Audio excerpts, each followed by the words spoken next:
You didn't notice, did you? You didn't notice when you pretended to be asleep in the car just to have your mother carry you up to bed for the last time. You didn't notice when you ran to the door and yelled "Daddy's home" after work and he picked you up and spun you around for the last time. You didn't notice when the rain washed away your chalk drawings on the sidewalk and you never went back out there to color hopscotch again. You didn't notice that when you dried off after you danced in the rain and jumped in the puddles, you started caring about makeup and hair getting ruined and you never went back out. You didn't notice that you hung up those plastic play phones and never opened it again. You had a real one now and it was not a toy but an addiction. You didn't notice that you put on your shoes after playing in the ball pits and you never took them off again. You didn't notice when you ate ice cream for the last time without counting calories in your head. You didn't notice when you had your last fight with your sister about who got the passenger seat before you started arguing about who got to drive the car. You didn't notice when you stopped believing in Santa Claus as the magic of Christmas was replaced with material wish lists. You didn't notice when you stopped believing in a monster that lived under your bed as it started to come out in the reflection of your mirror. You didn't notice when you went to field day for the last time, when you got your last participation trophy, when you kicked your brother's seat during a road trip for the last time,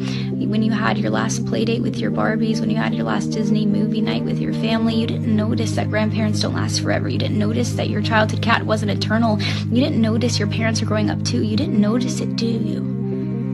You didn't notice that you grew up, but you notice it now, don't you? You notice it every time you look in the mirror and you were shocked because your reflection doesn't look familiar. You look older, you look tired, you look like it's been centuries since you let your imagination run wild. You look like you don't even remember what it's like to be a child, and you notice that every time you look back at pictures and you notice how you were at the age that little you was always wishing for, and you notice how you never thought you would make it this far. Adulthood was as fantasy as the games you would play, but here you are, and you notice it now, don't you? The time goes by too fast.